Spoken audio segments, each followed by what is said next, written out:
All right. Welcome, everybody. I'm excited about today. Like I just prayed, something lifted of late. We had a meeting with Robert and Johannes and Don and myself, and I was just reminded again that I always wanted to say no pressure on me. So thank you for coming. Obviously, you didn't hear that I was praying or stalking. Otherwise, you would perhaps not have come. But I'm tapping out. This is not on me. And what's going to happen is not on me as well. We trust that the Holy Spirit in our midst will stir. Okay. One thing that I do want to say is please don't be offended if you don't agree with something that I say and block yourself off. The Lord pressed it on my heart as well. So just listen with an open mind. We might have a discussion afterwards. Don't worry. It's not going to be a long sermon as well or a talk. But I'm very excited. My name is Chris Fourie. Those who don't know me, I've been in Walvis Bay since 2003. My lovely wife Marisa, and I've got 3 kids. Only one remains in my house. We miss the others dearly. We want to speak about when things go wrong. Okay, and I think it's a very relevant topic in our midst. If I were to ask to raise your hand, if something, if you were in this last week or 2 weeks, if you've been winded, it felt like somebody punched you in the stomach. You've been tripped going down the stairs. You didn't see this coming, left field, and it just blew you away. Stuff like that happens to us all the time. You might have heard or even thought of these words: if God loves me, He wouldn't let this happen to me. Don't know if you felt like that.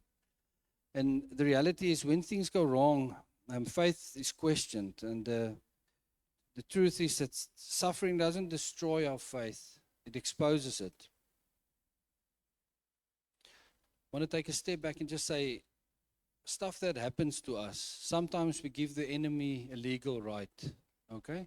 And I don't want to go into detail about it.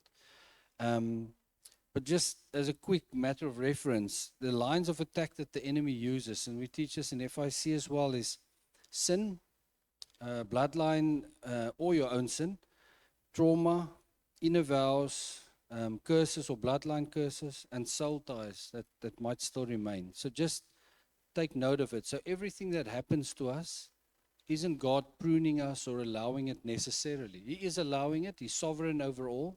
But the enemy wants to drive in a wedge between us and God. He wants to paint God the Father as somebody that is not. He wants to bring division and tear up that relationship between us and Him. So keep that in mind going forward. Most of the faith crises that we face, they aren't caused by pain, but by the expectations we have that God never promised. We decide this is how God should react, and He doesn't come through for us. This is a symptom of the flesh. Our flesh wants and desires stuff to be going our way. We know best. And as believers, we need to review the way that we think of things like that. We believe that obedience guarantees results. That faith ensures protection. God must protect me because I've been to church and small group. Why is this happening? That a sinless life will bring health, prosperity, and blessings. A life of painless comfort.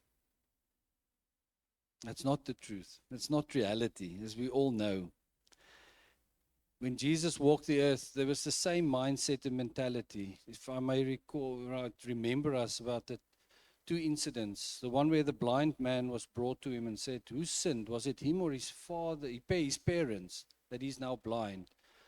So that wrong perception that sin caused that already existed there. And Jesus corrected them and said, hang on a minute. Or when things go wrong, it existed way back. He said, this guy's blind so that my name will be glorified, my Father's kingdom. Also, the belief in that time was that people who were rich were blessed. And Jesus came and corrected and said, it's as difficult for a rich man to enter the heaven as for a camel to go through the eye of a needle. And the people were furious. They wanted to attack him because of that. This is because they equated prosperity and wealth and health, for that matter, to being in good standing with God. And we all know it's not. Rich people very often leans back and falls back onto their resources, their acquaintances, connections to go through life instead of having faith in God. And then this whole thing about prosperity teachings that's around, and it lingers still, where the flesh gets what it wants. There's nothing in it about us being called to deny ourselves, to take up our cross and follow him. It's all about me, me, me. I want, and this is a way to get it. So we give the flesh what it wants instead of denying the flesh and killing it. This is the society that we live in. You know what I'm talking about. As a side note, I know never speak about frustration, but it's something it presses too hard on me, especially over this Christmas, New Year time, and even now. I know people mean good when they say bless you, or be blessed, or whatever, blessed New Year, and it irks me because I've wondered how many times people have used those words without truly knowing what they're saying and what they mean. I think we mean good. We say, may you have a bit of downhill, the wind from behind, nice shade, a nice holiday at the sea. But nowhere in Scripture is that seen to be true. Okay? There's an influencer now on social media that just gets under my skin. He curses like a couple of times, and he flashes his wealth, and then he's all this arrogant, smooth operator, and then he blasphemes once or twice, and then at the end he says, be blessed. Then I'm thinking, I want to kick you where it hurts. Because this is what the world sees. This is the window of the church. America is attacked now. Ayatollah Khomeini in Iran. So that's the equivalent to the Pope being killed on Easter Sunday. That's what happened now in Ramadan. The picture of the believers or the Christians in the world is at its worst place possible. And it's no wonder we don't have an influence anymore. Our perceptions need to change, towards blessings and what it truly is. I want to remind us of the scripture. We're going to talk hard. Please don't be offended. Let's look at that scripture in Matthew 5. In Jesus' own words, what it means to be blessed. Blessed are the poor in spirit. Those who know how dependent on God they are, how much we need them. For theirs is the kingdom of heaven. Blessed are those who mourn, for they shall be comforted. Blessed are the meek, and that means having all the power and authority, but choosing not to use it outside of the will of God. For they shall inherit the earth. Blessed are those who hunger and thirst for righteousness, for they shall be filled. Blessed are the merciful, for they shall obtain mercy.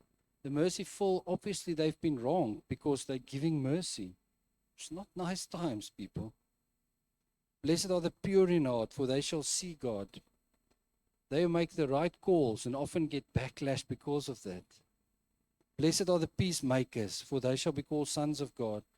Peacemaker comes to the fore when there is strife, where there is people bumping heads. And the peacemaker is one who bows the knee, does the right thing. Blessed are those who are persecuted for righteousness' sake, for theirs is the kingdom of heaven. Blessed are you when they revile and persecute you, and say all kind of evil against you falsely for my sake. Rejoice and be exceedingly glad, for great is your reward in heaven. For so they persecuted the prophets who were before you. So the Bible's perception of blessings and ours differ quite a bit. So I just think we need to get on the same page. So next time when you tell somebody, may God bless you, be reminded of this. Those who are truly blessed are those who suffer. Those who often are found in places where things went wrong, or they still are going wrong. That's a place of truly being blessed. We need to change our perception of that. If God is only good when life makes sense, then the God we trust in is not the God of the Bible. We do not grow in times of comfort and favor. Faith is not confidence in outcomes. Faith is submission to God's wisdom when the outcomes are not what we wanted them to be. Standing back and say, Lord, you know better. Faith is actually surrendering. Once we've established that whatever season we're going through is not because of one of those attacks of the enemy, because then we have a right, and the world, we must stand up and push back. But if we realize this is something that is just happening towards us, and this is something that God wants to use to stretch our character, then it comes to a place where we actually surrender in that moment. Although we don't know how it's going to play out, we must be reminded that Jesus is in the boat with us. What we need to do then? Simply turn towards Him and just keep our eyes fixed on Him. If I go down, He goes down with me. But that's not His heart for us. I remember Flippy's testimony a couple of weeks back about his storm and just grabbing onto Jesus and not letting go. Even though the world says otherwise, he just held on. And it's just such a comfort to me, and it encourages me. So choose wisely. The real question is sometimes not why this stuff is happening to us. It is whether God is still God to us when He doesn't give us what we want.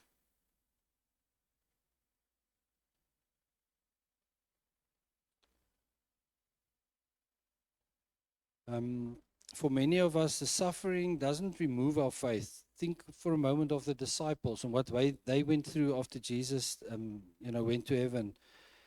But it removes a God we invented and reveals the God who actually exists. So it's almost like a smelter where the impurities are being burnt off. This is what suffering, the purpose of suffering, and when things go wrong, what it plays in our lives. In the suffering, we see a part of Jesus that we would not have encountered in times of peace and quiet. And we should be thankful for that. I want us to take a step back and just recall how you came to God, with what expectation. The evangelist or somebody told you about Jesus, and perhaps you've encountered Him through a miracle, or being unwell and somebody got healed, or just Him coming through for you, whatever the case may be. I spoke a while back on that, our postures in relating to God. But I want us to be honest. Something needs to change. If initially you came to Him because of one of those things, it's not a bad thing. But our motives needs to change. If we're still stuck at the door, just made the cut. Now we're standing with our backs towards the wall. The banquet is out there. We've just made the cut in terms of having a relationship with Him, entering into a relationship with Him. And we stay there. We do a disservice to ourselves. So what needs to happen is we need to realize, and one of the dipsticks that we can use and do this, we need to realize that our mindset needs to change. So how we test for this is, if somebody asks you how you are doing, if you still reply with how it's going with you, then you haven't moved on. Okay? I'm talking about when things don't go your way. When things go wrong, how do you react then? Are you saying, if somebody asks you how you're doing, you're saying, oh, you got to pray for me. My son is this, struggling at work. That guy said this about me, this one. Or are you actually taking a stand and say, I'm blessed. I'm standing unmovable, unshakable, Son of the living God, new creation, forgiven, set free, reconnected to a loving Father. I've got everything going for me. That is what we should reply when people ask, how are you doing? And if you're still stuck in the how it's going, now my business is struggling, my wife is difficult, I don't know anything about that, but I've heard people complain about that. Then we need to look ourselves in the mirror. We're not doing the word Christians a favor. And remember, Christians was first used in Antioch, where it's literally meaning little Christ-like ones. So how we act and react in times when things go wrong is where other people have an opportunity, where other people have an opportunity to reflect and look at us and call us Christian. And that would be the biggest compliment ever, if that could happen. But that needs to change. We've been perhaps brainwashed in today's society of prosperity, perhaps by evangelists with all the zeal in the world, but not having thought it through well to get us into heaven. We are obsessed with heaven instead of living for Christ, because that's what Jesus called us for. So his plans and our plans are on different roads. We want 1, 2, 3, block myself, I'm going to heaven, I'm not going to hell. He says, come my son, I want you to live for me. This is quite a difference. And I believe this is why the church has lost a lot of its influence, because we're stuck in that mentality. And this needs to change. Unfortunately, this mentality comes to the front when things go wrong.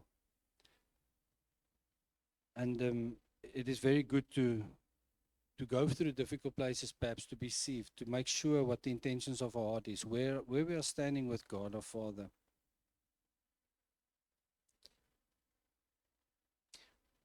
We are all called, okay?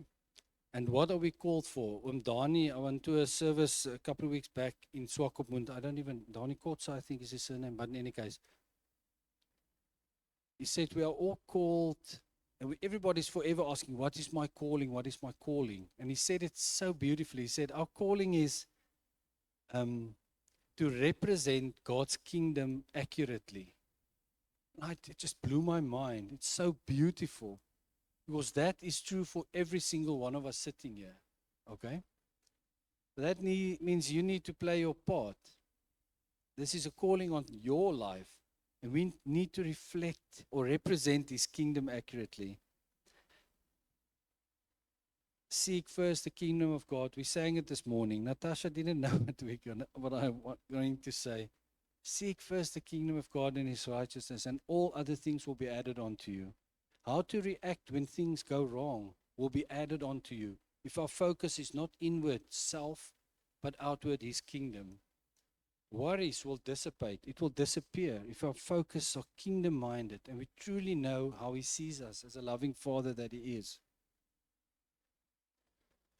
His heart's desire is to manifest himself and his Son through our lives to a lost and dying world. Have you signed up for that? Are you taking that calling seriously? Because if we're not doing it, we're bluffing ourselves. It's like a pacifier that we put into our mouth and say, no, you're okay, you're okay. You've attended church in small group, you give money from time to time, and you don't sin all that much. You know, I have stopped watching porn for a while now, so I'm actually okay. Is that the pacifier that we put in our mouth? Or are we saying, Lord, there's more to this. You called me so that you might manifest through my life, especially in times when things go wrong. That's when the world's eyes are on us. What do we in the flesh want to do? Want to crawl into our bed in a corner of the house and feel sorry for ourselves? And make sure everybody around us knows that things are not well. That's so ungodly, people. We need to really mature in that. And if it's been a part of your life, and I'm not innocent in this, let us remind one another. Just on that note, I just want to invite you, be a part of this community. How do you become a member of this church? You sign up with a small group. I don't know you. You can come in here every Sunday, and we can have 2 or 3 words around a cup of coffee. We'll probably forget your name because we don't spend time together. So you can be a part of or come to church, but have no accountability. And in the small groups, that's where things happen. So if you're not in a small group, please join this family. We can remind ourselves about this as well.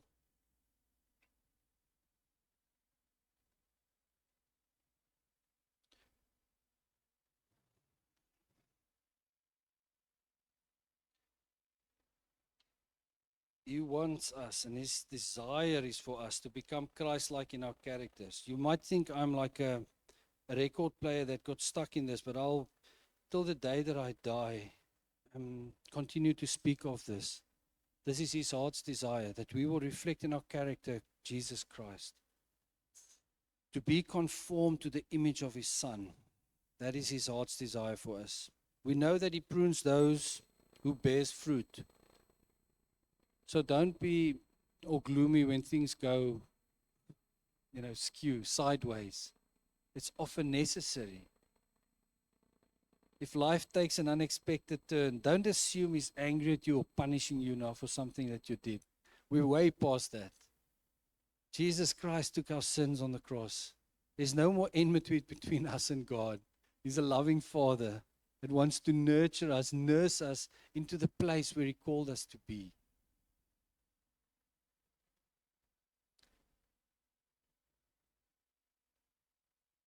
He wants to disciple those he loves. And that means we need to spend time with him as well.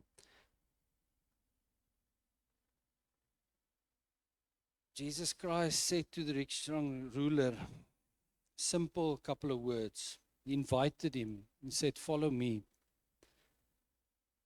Telling him what it would cost him. Go and sell all your stuff and follow me. This is the life that he actually invited him into. I've been crucified with Christ. It is no longer I who live. The selfish, inward-focused flesh, I'm killing off. It's dead.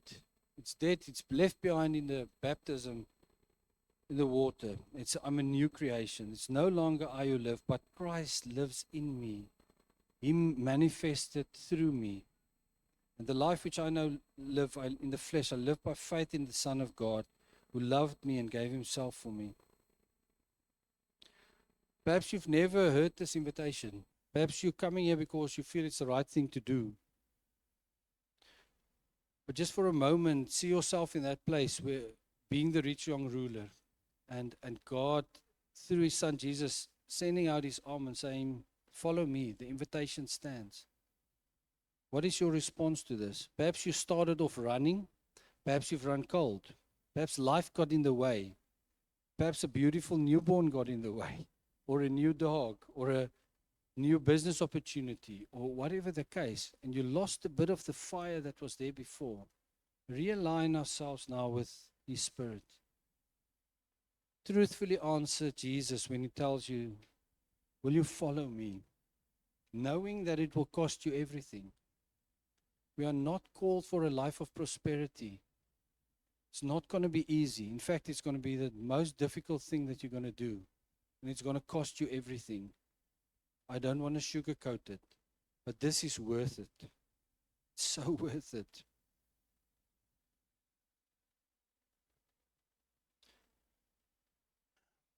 In dying, and through these difficult situations, when things go wrong,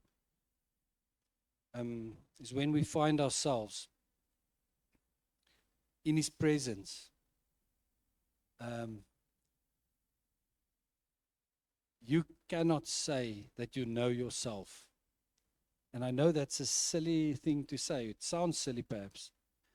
But at best, you know how you will react in a certain situation, what food you like and dislike, what drink you want now, which place you would want to go on holiday, where would you love to work. This is the stuff that you know about yourself, but that's from past experiences and often trauma. I removed a fish bone from somebody's throat over the holidays. It was horrific. I'm just reminded that's what I dislike, fish, with everything in me. But that's who I think I am. When will we truly know who we are? Is when we spend time in the presence of our Maker, who designed us for a place and a time like this. He knows who we are. Spending time with him, choosing to kill ourselves, to deny ourselves, our true selves will rise up. not the ones born from trauma and past experiences, the one we created to be. That's the invitation that Jesus extends to us. Johannes has often told us about this 3 or 4 times in the Word per week. Statistically, things starts to change. Marriages get stronger. Offense gets less. Effectiveness, families, prosper. Stuff like that. It's when you spend time with God in His presence with your Maker. So I want to encourage us to do that. And in preparation now for this morning's talk, God gave me an image of a principal's office and a school gathering, like, what do you call it? We call it Saul, going to assembly. So most of us growing up, we've got no problem going to assembly. That's fine. There's safety in numbers. It's very unlikely that you're going to be pointed. You're actually safe. And this is, in a sense, what we're having here today. And I'm not chasing you out. Hear me out. But then there's the place where the principal calls you into his office. And then all of a sudden your knees buckle. Especially if you know you're busy with stupid things that you shouldn't be busy with. And you realize that for a moment, he's going to look me in the eye, and there's no hiding behind somebody else or trying to create a distraction. It's just me and him. So I believe that's why a lot of us are comfortable in coming here and meeting with God, believing the lie that He's only here. He's with us wherever we go. Okay? We just need to remind ourselves of that and get used to that privilege. But then again, we must be comfortable going into the principal's office. If we're not, there's obviously something amiss. I've spoken about it many times. I perceived my father in a certain way. It wasn't all his fault. Part of it is how he grew up, and I don't want to go into long stories, but a part of it is me being busy with stuff that I shouldn't be doing. And that created, distance between me and him, because I didn't want to be confronted with the stuff that I was busy doing with. I felt guilty. I felt ashamed. I was afraid of being punished. So people, if we are called as a lighthouse to the nations, and God wants to manifest Himself through us, why are we still holding on to sin? It's just a detraction, just the enemy trying to get our attention off stuff. Why do we need to continue holding on to the stuff that keeps us from coming into His presence freely? Don't you think it's time to just let go? Are you not worth more than that? I'm not shouting or crying at you, screaming at you. You hear what I just want to say? So a father wound is not always from the father's side. It's often because of our wrongdoing that we create that distance as well. But this is not God's heart. If you're not pressing in at home, you're missing out. And I want to actually put my foot in it and say, you will never become who you were created to be if you choose to spend as little as time possible in a one-on-one situation with God. Coming here is fantastic. Personally, I come here not for the message. No offense to all the speakers. I come here to worship.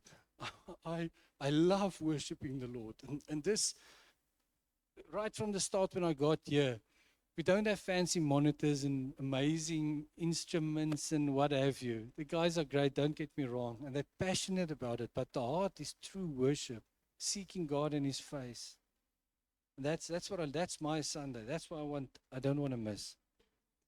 But I spend my time with God during the week at home. That's where I'm sustained. That's where my cup is being filled. It's not my responsibility or the speakers is to fill your cups for the week. You're more than that. You're not a slave. You're a son and a daughter.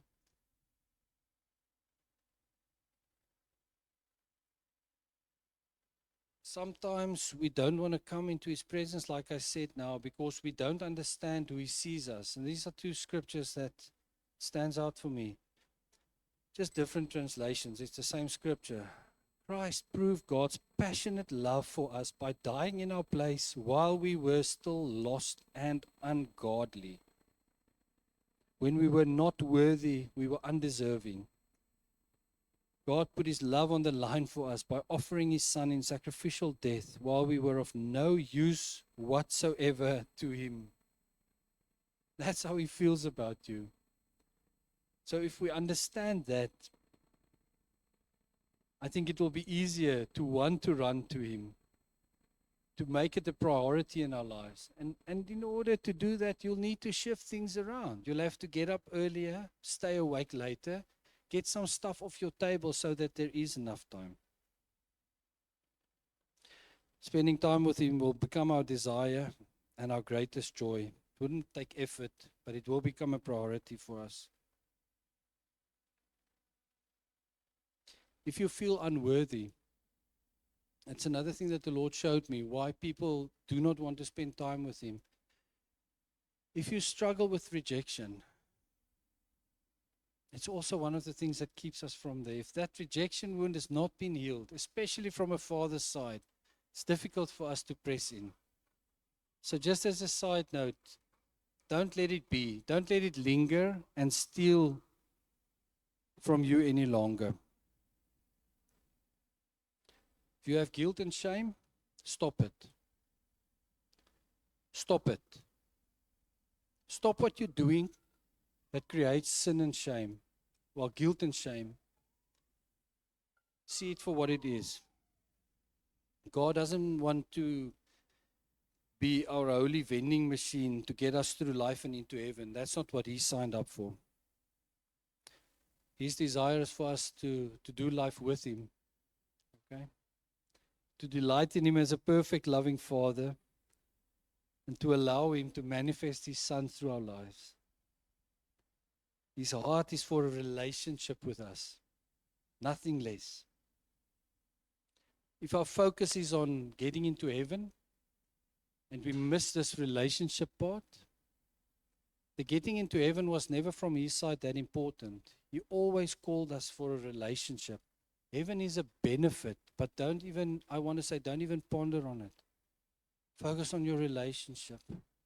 That's what his heart is.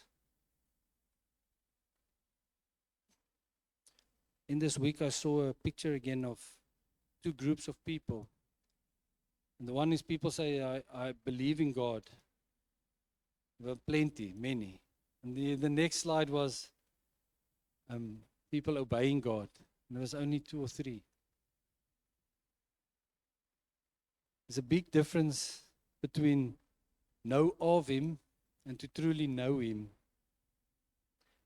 More yet, to be known by him. I've said it before. Most terrifying scripture is in Matthew 7, where people that's comfortable in coming to the assembly will hear, get away from me, I don't know you. Please don't let it be you. Please don't let it be you.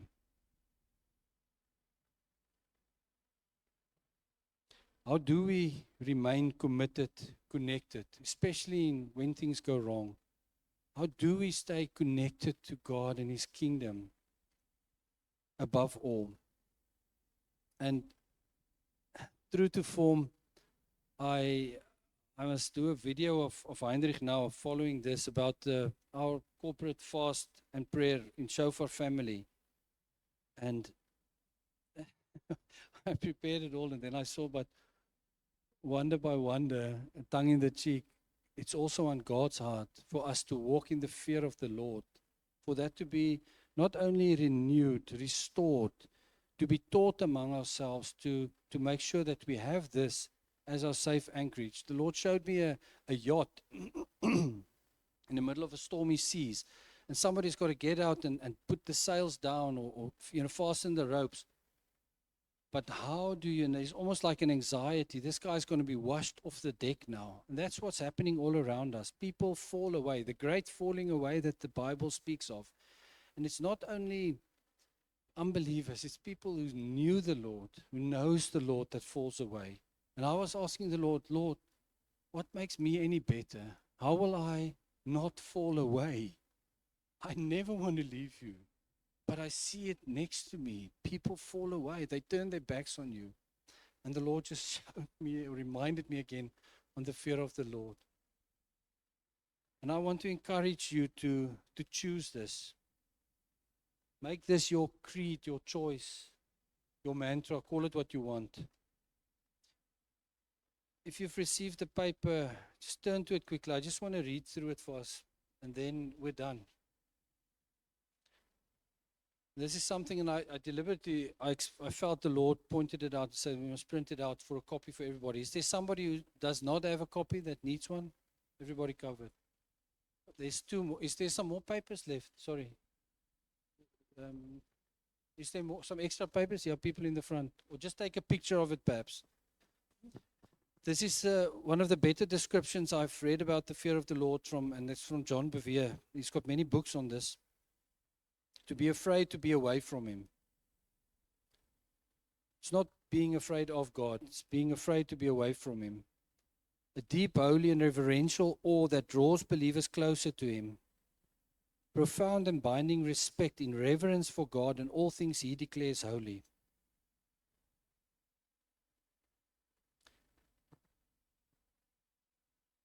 Sorry, if you try to get into heaven holding on to as much sin as you can, you're missing the point. We have been called to be holy. Holy means set apart for God, for a specific purpose. That's why people were anointed before. And just standing here now, I experience there are people in here that needs to be anointed, to be reminded as they decide to repent and walk away and start new, that they are holy vessels to God. Doesn't matter what you've done in the past. Afterwards, please come and I will anoint you and pray over you so that you will understand that you are a holy creation, holy, set apart. That's God's heart for you. To assign God Most High the infinite and highest place of honor in your life. This is now the definition of the fear of the Lord, like I said. To deeply tremble in awe at the privilege of His presence and the wonder of His word. Knowing His greatness brings security, not anxiety. To worship God alone with passionate praise and continual thanksgiving. To honor what He honors, to love what He loves, to hate what He hates. To make His main thing our main thing. It's an interval disposition that produces fear, dread, and even terror at the very thought of offending God. That is what our mentality towards sin should be. This makes it impossible for the individual to sin casually, wholeheartedly, or persistently. It means that our personal sin is not taken casually.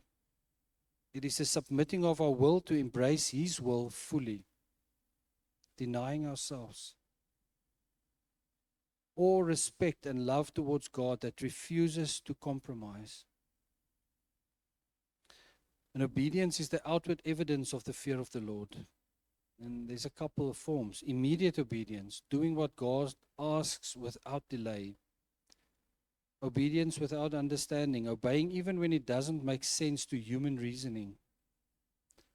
Obedience when it hurts, following God's direction even when it causes personal pain or loss. Obedience without benefit, obeying where there is no apparent immediate reward. And complete obedience, carrying out God's instructions fully, not just partially.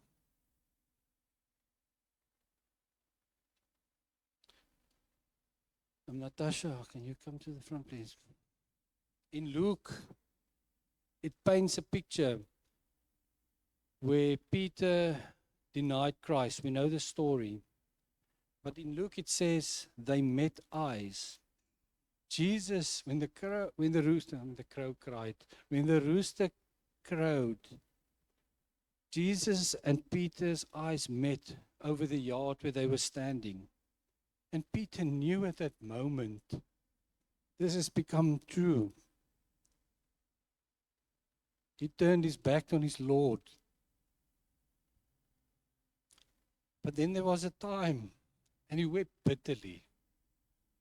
But then there was a time, shortly after, where Jesus restored him, and he asked him simply this, again looking him in the eye, Peter, do you love me? And I want to ask us today, and I want us to close our eyes.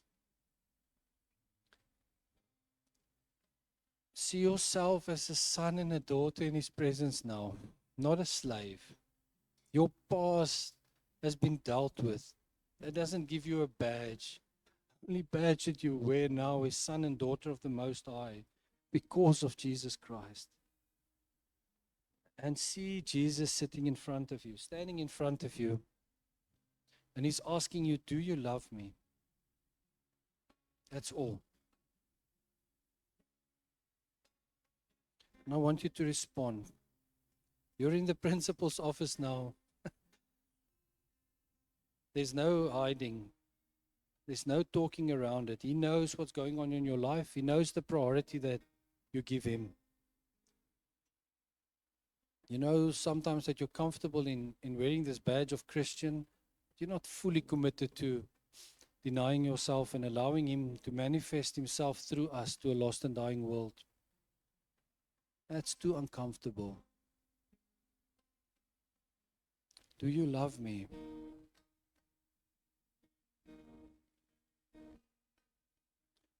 Lord, we're not going to be throwing tantrums again when we don't get our way, trying to use you as a vending machine. We want to get to know ourselves, how you created us to be. We want to replace the lies with the truths. We want to boldly and confidently tell the world, when asked how we're doing, that we are truly blessed. Because we are peacemakers, because we are mourning, because we are persecuted, because we are wronged. We will stand unmovable, unshakable, defiant towards the enemy, the kingdom of darkness. We will stand our ground and take more ground. We will start living lives of faith. So just take a moment. Just look Jesus in the eye. Just open up your heart, truly. Make a commitment. There's somebody that needs to be anointed to know that they have been forgiven once they've truly repented. Struggling to feel like a son and a daughter, please come to the front now. I want to pray for you. We just give it a minute or two.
No holding back, Lord, no holding back.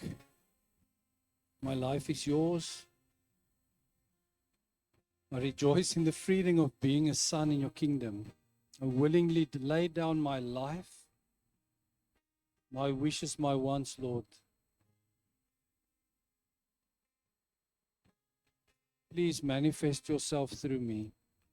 Guide me, Holy Spirit. Teach me, stretch me, build my character to become more and more Christ-like for your glory. I commit to this relationship, Lord, willingly, wantingly, Lord.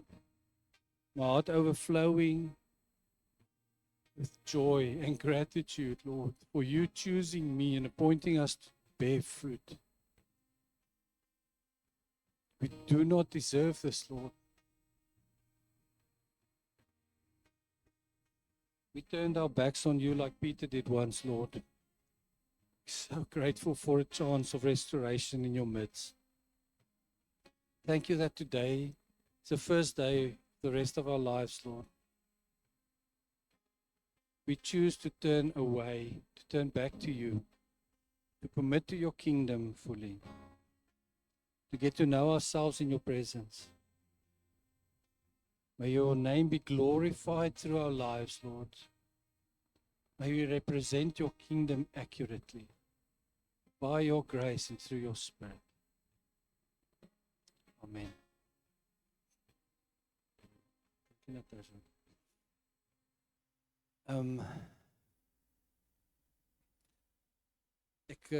I just need to. Wil jy daai song van jou doen nou die laaste? We're just going to do a song. Just where you're at, just stand up if you don't mind. We're going to do a song and then we're going to watch a small video from Heinrich.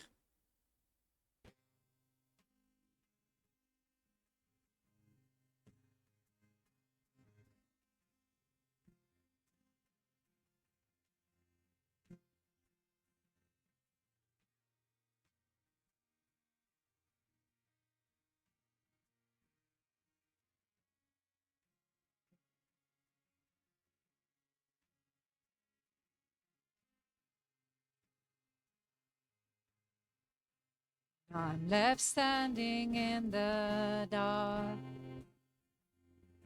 and all I feel is my heart breaking. You still reign and you're still God. Foundations have been shaken. When I'm left standing in the dark,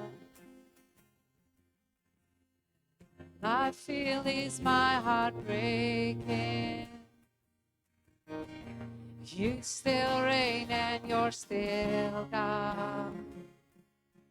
And when it feels all hope has faded, the heavy questions hit so hard. My soul may be forsaken. You still reign and you're still God. Though I can't see what's before me, I know that I can trust your heart. This one truth will be my story, that you still reign and you're still God. Though I can't see what's before me, I know that I can trust your heart. This one truth will be my story, that you still reign and you're still God. I declare that you are with me, though voices whisper that you're not. You never leave me nor forsake me, 'cause you still reign and you're still God. And when my enemies surround me, I trust the victory of your cross. Fix my eyes upon you, Jesus. For you are God and I am not. You are good and you are faithful, as you have been from the start. You work in all things for your glory, 'cause you still reign and you are God. Sing that again. You are good and you are faithful, as you have been from the start. You work in all things for your glory, 'cause you still reign and you're still God. This one truth will be my story. You still reign and you're still God.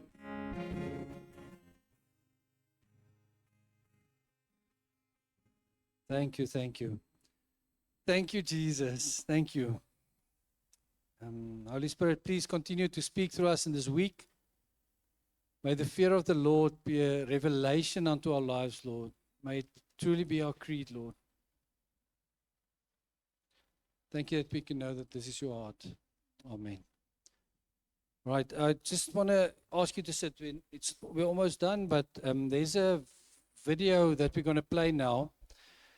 We are fortunate to be part of a family, a bigger church family, so far, as you might have noticed. Okay? We're not free roaming, doing our own thing. We're accountable. There's people looking over our shoulders, making sure doctrinally we're fine and that we're connected to God's heart and in season, in time. So, what a privilege to have people that's walked with us, that's walked before us a couple of seasons, committed to the bigger kingdom, the bigger body. And now, twice a year, we've got a fast and prayer that we want to encourage us all to be a part of. And Johannes has said it so beautifully in this week. Fasting and prayer is not something we do to lose weight, obviously, to try and strong arm God, because we've done this now, so you better answer our prayers. This is not what fasting and prayer is all about. This is denying the flesh, saying it's time for the spirit to rise up, the newborn man, woman, to be who we were created to be. The flesh and its role we're going to discard. And then to align ourselves with His heart. That's what fasting and prayer is all about. We're not demanding stuff. We're getting in line, because God tells us that when we pray according to His will, because we are sons and daughters of the Most High God, it will be done unto us. So this is what we encourage us to do. So watch a short video quickly from Pastor Heinrich Titus, which is our leader. And then at the end, there's a few prayer pointers. Take out your phone, take a picture. It will be distributed to the small groups as well. So that's why I'm saying, please, guys, if you're attending here and you're not part of a small group, I want to say, I don't want to manipulate you, but you're gonna benefit from it. Just be a part. Be accountable. But in the small groups, we pray through it as well. And the small groups, that's on Tuesday. That's when the fast will break. Remember, fasting is not, I have to stop eating and drinking. You can do with what you want. Some people will choose not to eat during the day, only eat at night. Somebody would only take fluids, or, refrain from stuff that will remind you of what you're doing in this time, and to continue to press in. Sometimes the time spent to prepare food is better used by just sitting at God's feet. You know, the whole Mary, Martha story that we've heard about of late. Sit at His feet. Align your heart with His heart. So I want to encourage you. You're not an outsider. You're not a slave. You don't have to hear from it from somebody else. Press in, son and daughter.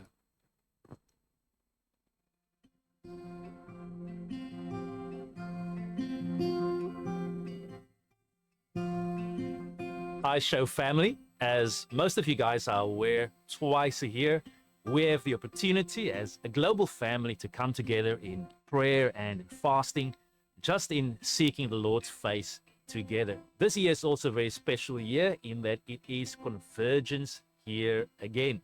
A time for us as a church family to gather around our passion for the Lord's name and to collectively hear what the Lord is saying to us. The theme that the Lord placed on our hearts for Convergence this year is multiply. And it comes from Acts chapter 9, verse 31. And it says, the church then had peace throughout Judea, Galilee, and Samaria. And it became stronger as the believers lived in the fear of the Lord. And with the encouragement of the Holy Spirit, it also grew in numbers. What is fascinating about this portion of scripture is that preceding this verse, Luke tells us that Paul and the rest of his brothers in Jerusalem went through a time of persecution. The religious leaders, when they heard that Paul was in the city preaching the gospel, they wanted to murder him. They wanted to kill him.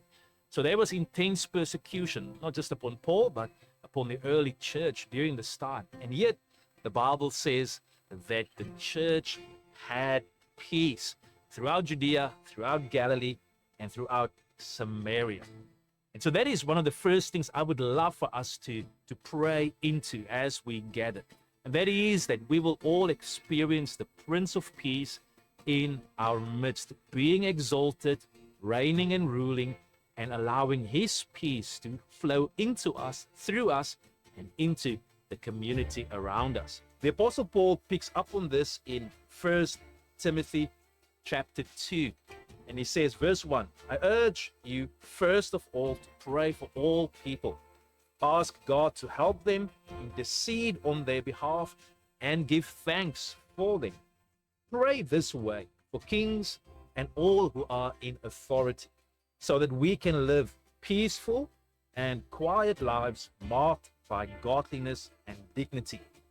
This is good and pleases God, our Savior, who wants everyone to be saved and to understand the truth. And so, the first thing that I would love for us to do is to pray for our leaders, as Paul exhorts us to do here. There have been some prophecies and prophetic words that have come out concerning a time of, let's call it persecution, rather testing for South Africa specifically. We are in a window of opportunity where we really do need to pray for our nation and we need to pray for our leaders. And I would like for us to just be obedient to the word of God. You know, there are many things we might be wondering about as to what God's will is, but here God makes it very clear. I want you to intercede. I want you to stand in the gap for your leaders, for kings, for those in authorities. And so let us do that. Let us pray for our leadership of our country, that God will bless them with wisdom so that they can make decisions that will lead to an increase of peace within our country,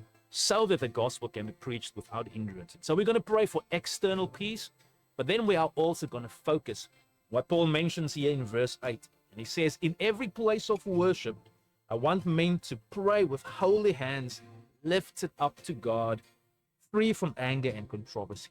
So we're also going to pray for our internal peace. Peace in our own hearts, yes, but peace amongst each other. And to pray to the Lord God, would you bless us in our environments, our congregations will be places of peace, where there will be safe places for others to feel at home and to experience the peace of God that surpasses all understanding.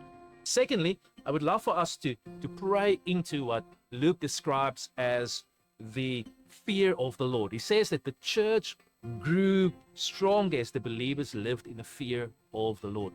For us, as we fast, it is a declaration of our dependency upon the Lord. It is for us to say, God, whatever has crept into our hearts in the past, whatever has crept into our emotions, whatever is trying to lay claim to our bodies or to our sexuality or to our stewardship, we want to break with those things. We are standing in faith that God will bless us with an outpouring of a reverential awe of who He is. That we will embrace the fear of God in our lives and trust Him to live holy lives, not out of legalism, but out of a desire to be holy as He is holy. God desires to dwell in the midst of a holy people. Thirdly, we want to pray into what Luke says here, that the church was encouraged by the Holy Spirit. The Holy Spirit is a spirit of encouragement, not just of prophecy and revelation, but also of encouragement. My desire is that our congregations, our small groups, our Bible school gatherings, our encounters would be saturated in the spirit of divine encouragement, the spirit of building up. We will build each other up through prophecy, through prophetic words, through prophetic lifestyles, to call out the best in each other and to say to one another, you can be what God has called you to be. So let's trust the Lord for that spirit of encouragement. And as we walk in the peace of the Lord, as we walk in the fear of God, and as we walk in the Holy Spirit inspired encouragement of each other, I believe that the Lord will multiply our numbers, as this verse says. We will grow in numbers. Our focus is not on the numbers. Focus is Jesus Christ, Prince of Peace, God the Father, the one whom we worship in fear and in wonder, God the Holy Spirit, the one that encourages us and builds us up.